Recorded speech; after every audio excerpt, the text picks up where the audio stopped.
বেজজন ঘৰৰ ভিতৰতেই বহি আছিল। বেজজনে পুনৰ নাৰীৰ স্পন্দন বুকুৰ ধপধপনি পৰীক্ষা কৰাত লাগিল। বেজজনে ক'লে যে এয়া দেখোন চমৎকাৰেই হ'ল, চিন্তা কৰিব নালাগে, সুমিত্ৰা জীয়াই আছে। কিছু সময় তাইক আমনি নকৰিবলৈ ক'লে। বেজৰ কথা শুনি গিৰিয়েকে আনন্দতে কান্দি উঠিল। ঘৰৰ সকলো আনন্দত আত্মহাৰা হ'ল। গাঁৱৰ মানুহবোৰেও ছোৱালীৰ নিশ্বাস এৰিলে। ইয়া হওক, সুমিত্ৰা জীয়াই উঠিল। কিছু সময়ৰ পাছত সুমিত্ৰাৰ চেতনা ঘূৰি আহিল। তাই দেখিলে যে তাই দেখোন মাটিতে শুই আছে। ইফালে সিফালে চাই দেখে বহুত মানুহ। তাই প্ৰশ্ন কৰিলে, মই ইয়াত কিয় শুই আছিলো আৰু আপোনালোক কোন হয়? বেজজন বাহিৰলৈ ওলাই গ'ল। তাইৰ গিৰিয়েক জ্যোতি সিঙে আনন্দত আত্মহাৰা হৈ সুমিত্ৰাক সাৱটি ধৰিলে। সুমিত্ৰাই গিৰিয়েক জ্যোতি সিঙক কিছু সময়লৈ চাই থাকে, কিন্তু পিছ মুহূৰ্ততে তেওঁ গোটা মাৰি আঁতৰাই পঠিয়ালে। ক'লে, আপুনি কোন হয়? পৰ স্ত্ৰীৰ সৈতে আপুনি এনে কাম কৰিব নোৱাৰে। জ্যোতি সিং আচৰিত হ'ল। এয়া কি কথা? নিজৰ স্বামীক চিনি পোৱা নাই যে? তেওঁ মাক দেউতাকক মাতি আনি দেখুৱাই সুধিলে, এয়া তোমাৰ শাহু মা আৰু এয়া তোমাৰ শহুৰ দেউতা, চিনি পাইছানে নাই? তাৰপিছত তাইৰ বান্ধৱীজনীক মাতি আনি দেখুৱাই ক'লে, এয়া তোমাৰ বান্ধৱী, যাৰ সৈতে তুমি কথা পাতি থাকোঁতেই অচেতন হৈ গৈছিলা। কিন্তু নাই, তাই কাকো চিনি পোৱা নাই। তাৰপাছত তাইৰ পুত্ৰ সন্তানক আনি দেখুৱাই ক'লে, ইয়াক চিনি পাইছানে নাই? তোমাৰ অতিকে মৰমৰ পুত্ৰ। তাই নিজৰ পুত্ৰ সন্তানকো চিনি নাপাওঁ বুলি ক'লে, যাক তাই সদায় মৰমেৰে উপচাই কোলাত লৈ ফুৰিছিল। কথাটো সকলো ওলট পালট লাগি গ'ল। সুমিত্ৰা পুনৰ জি উঠিল যদিও কাকো চিনি নোপোৱা হ'ল। আকৌ বেজজনক মাতি পঠোৱা হ'ল। বেজে ক'লে, অলপ ৰিলেক্স কৰিব দিয়ক, হয়তো চখত আছে। কিছু অদ্ভুত কাণ্ড ঘটিছে যেতিয়া অলপ ধৈৰ্য ধৰক। কিছু সময় তাইক অকলশৰে এৰি দিয়ক বুলি কৈ বেজজন তাৰ পৰা ওলাই গুচি আহিল। এনেকৈ ৰাতিটো পাৰ হ'ল। ৰাতিপুৱা তাই সম্পূৰ্ণৰূপে সুস্থ অৱস্থাত আছে, কিন্তু তাই তেতিয়াও নিজৰ পুত্ৰ, স্বামী, শহুৰ শাহুৰ আৰু গাঁৱৰ কোনো মানুহকেই চিনি পাবলৈ সক্ষম হোৱা নাই। তাইৰ কাষলৈ কাকোৱে আহিবলৈকো দিয়া নাই। ঘৰৰ মানুহে ভাবিলে হয়তো এয়া বেমাৰটো লম্বাৰ সময়ত তাইৰ মগজুত বেয়াকৈ এফেক্ট হৈছে। গতিকে লাহে লাহে তাইৰ স্মৃতি শক্তি ঘূৰি আহিব বুলি আশাত ৰৈ থাকিল। তাৰ পাছতে এনেকৈ এদিন দুদিন কৰি প্ৰায় 3 মাহ সময় উকলি গ'ল। 1985 চনৰ অক্টোবৰ মাহৰ 20 তাৰিখ পালেহি। যোৱা 19 জুলাইৰ দিনা 45 মিনিটৰ বাবে সুমিত্ৰাৰ মৃত্যু হৈছিল। এই 3 মাহত তাই এজনকো চিনি পাবলৈ সক্ষম নহ'ল। কালৈকো আশয়ো নিদিয়ে, আনকি তাইৰ পুত্ৰ সন্তানটোলৈকো এবাৰো চকু মেলিও চোৱা নাই। হয়, কিন্তু তাই সদায় এটা কাম কৰিছিল, সেয়া হ'ল চিঠি লিখা।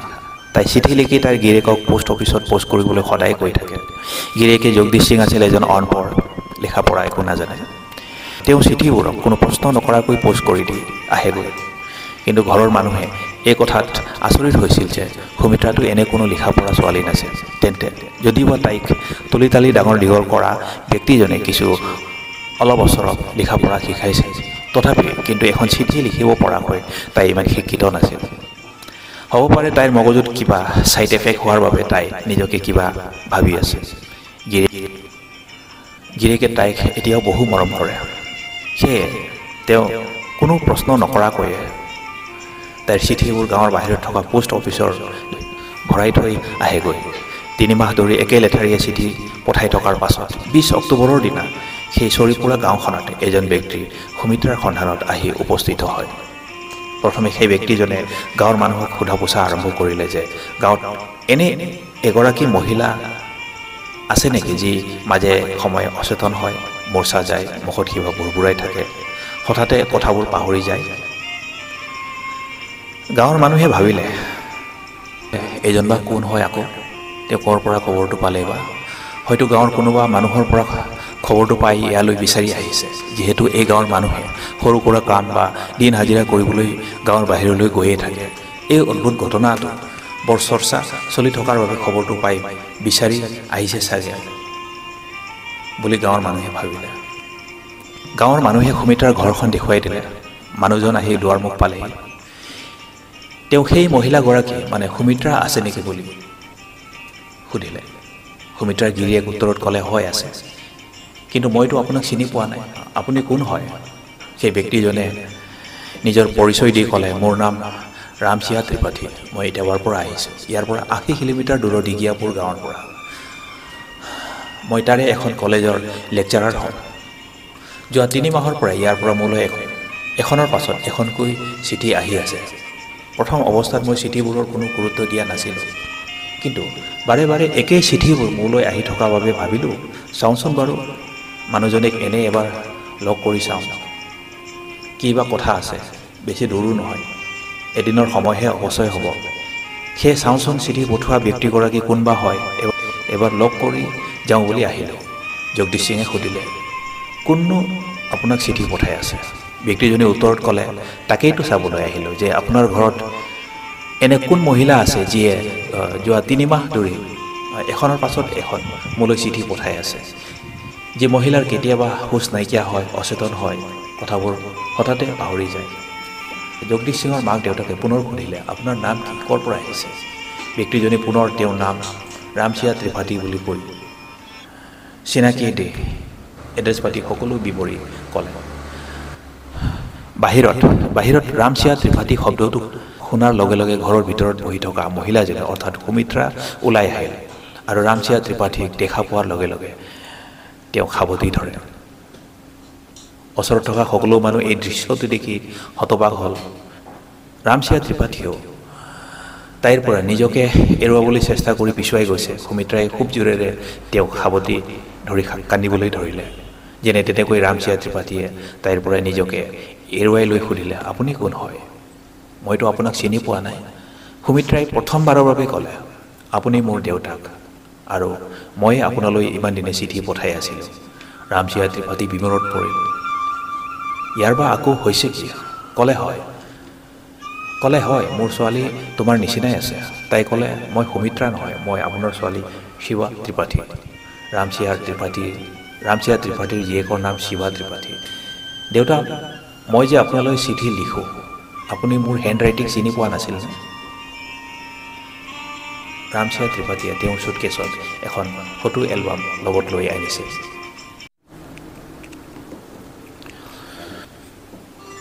এই ফটো এলবামখনত জীয়েক শিৱা ত্ৰিপাঠীৰ 15খন বেলেগ বেলেগ ফটো আছিল। তেওঁ ফটো এলবামখন খুলি সুধিলে, কোৱাচোন এই ফটোবোৰত কোন কোন আছে? ফটোখনত থকা এগৰাকী মহিলাক আঙুলিয়াই ক'লে, এয়া মোৰ মা। আন এখন ফটোলৈ আঙুলিয়াই ক'লে, এয়া মোৰ ভাইটি। এজনক চাই ক'লে, এয়া চিদিলাল, মোৰ স্বামী। দুটা সৰু সৰু বাচ্চালৈ আঙুলিয়াই ক'লে, এই দুয়োটা মোৰ বাচ্চা, ৰিংকু আৰু টিংকু। এয়া মোৰ শাহুমা, এয়া মোৰ শহুৰ দেউতা, এয়া মোৰ ফুলখালী বুলি কৈ এজনী মহিলাৰ ফটোত আঙুলি থৈ তাই নীৰৱ হৈ গ'ল। ৰামচিয়া ত্ৰিপাঠীয়ে ক'লে, তুমি সকলো ফটো চিনি পাইছা, কিন্তু এই ফটোখনলৈ চাই ৰৈ গ'লা যে? ভয়তে সুমিত্ৰাৰ আঙুলি কঁপি আছে, তাই একোকে ক'ব পৰা নাই। ৰামচিয়াই তাইক ক'লে, কোৱাচোন কোন হয়? তাই কোনো প্ৰকাৰে ভয়তে কওঁ নকওঁ কৈ ক'লে, এয়া মোৰ ননদ। এই ননদজনীয়ে যোৱা 18 জুলাই তাৰিখে মোৰ মূৰত এটুকুৰা শিলেৰে প্ৰহাৰ কৰি মোক হত্যা কৰিছিল। এই কথা শুনাৰ লগে লগে ৰামচিয়া ত্ৰিপাঠী বহাৰ পৰা উঠি গ'ল। শিৱাক সাৱটি ধৰি হুক হুকাই কান্দিব ধৰিলে। তেওঁ ক'লে, তুমি এটা এটাকৈ সকলো কথা একদম সঁচাকৈ ক'ব পাৰিছা। তাৰ পাছত ৰামচিয়া ত্ৰিপাঠী কিছু নীৰৱে থাকিল। ইফালে সুমিত্ৰাৰ ঘৰৰ মানুহে এইটো ধৰিব পৰা নাই যে এইজনী বা আকৌ কোন হয়, শিৱা নে সুমিত্ৰা? ইয়াৰ দেখোন আগতেই বিয়া হৈছে, স্বামীও আছে, দুটা ল'ৰা সন্তানো আছে। আকৌ একে সময়তে সুমিত্ৰাও হয়, যাক তেওঁলোকে বিয়া কৰাই আনিছে। তেতিয়া ৰামচিয়া ত্ৰিপাঠীয়ে তেওঁৰ কাহিনী শুনাবলৈ আৰম্ভ কৰিলে। 1962 চনৰ 24 অক্টোবৰৰ দিনা মোৰ ছোৱালী শিৱাৰ জন্ম হৈছিল। আমাৰ নিজৰ ঘৰ দিগিয়াপুৰৰ ইটাৱাত। সকলো কাহিনী এফালৰ পৰা কৈ গ'ল। আপোনালোকে ভাবি চাওক, ইফালে এটা পৰিয়াল চৰি ফুৰা গাঁৱত আৰু আনফালে চৰিপুৰাৰ পৰা ৮০ কিলোমিটাৰ দূৰত দিব্যাপুৰৰ আন এটা পৰিয়াল। দুয়োটা পৰিয়ালৰ মাজত কোনো চাহ চিনাকি আগতে কেতিয়াও নাছিল। শিৱা এক ব্ৰাহ্মণ পৰিয়ালত জন্মগ্ৰহণ কৰিছিল আৰু সুমিত্ৰা এক ঠাকুৰ পৰিয়ালত জন্মগ্ৰহণ কৰিছিল। ৰামচিয়া ত্ৰিপাঠী এখন কলেজৰ লেকচাৰাৰ আছিল আৰু জীয়েক শিৱাকো গ্ৰেজুৱেটলৈকে পঢ়াইছিল। তেতিয়া শিৱাৰ ১৮ বছৰ বয়স হ'ল। শ্বেৰিলাল নামৰ এজন যুৱকৰ সৈতে তাইক বিয়া দিয়া হ'ল। বিয়াৰ পাছৰ ৫ বছৰত দুটা পুত্ৰ সন্তান ৰিংকু আৰু টিংকুক জন্ম দিয়ে। কিন্তু দুটা পুত্ৰ সন্তান থকাৰ পাছতো শিৱাৰ বৈবাহিক জীৱন এটা সুখকৰ নাছিল।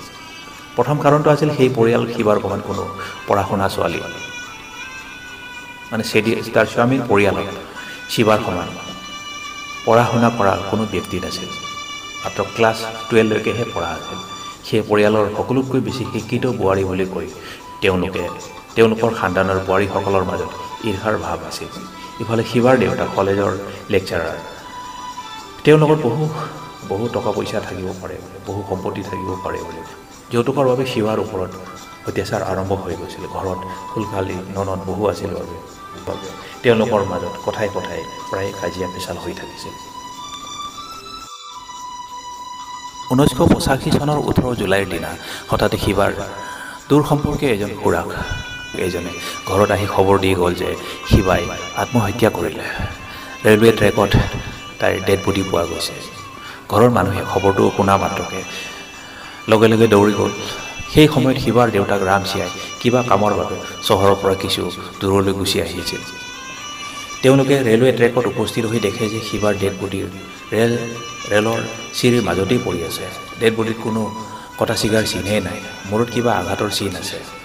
শিৱাৰ স্বামীৰ তৰফৰ পৰা কোৱা হ'ল যে তাই ঘৰৰ কাৰোবাৰ লগত কাজিয়া হৈছিল আৰু শিৱা দৌৰি গৈ ৰেলৱে ট্ৰেকত আহি আত্মহত্যা কৰিলে।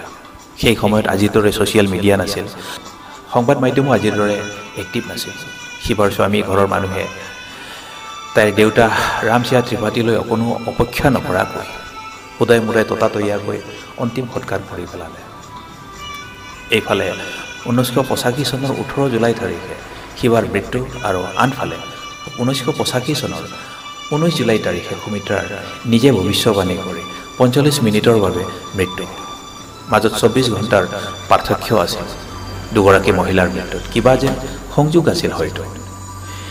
জীয়েকৰ এই আত্মহত্যাৰ কাণ্ডটোত কিবা এটা সন্দেহ উপজাত দেউতাক ৰামচিয়া ত্ৰিপাঠীয়ে পুলিচৰ দ্বাৰা তদন্ত কৰালে। গম পোৱা গৈছিল যে 18 জুলাইৰ নিশা ৰাতিৰ আন্ধাৰত কাৰোবাক ৰেলৱে ট্ৰেকৰ পিনে দাঙি দিয়া কোনোবাই দেখা পাইছিল।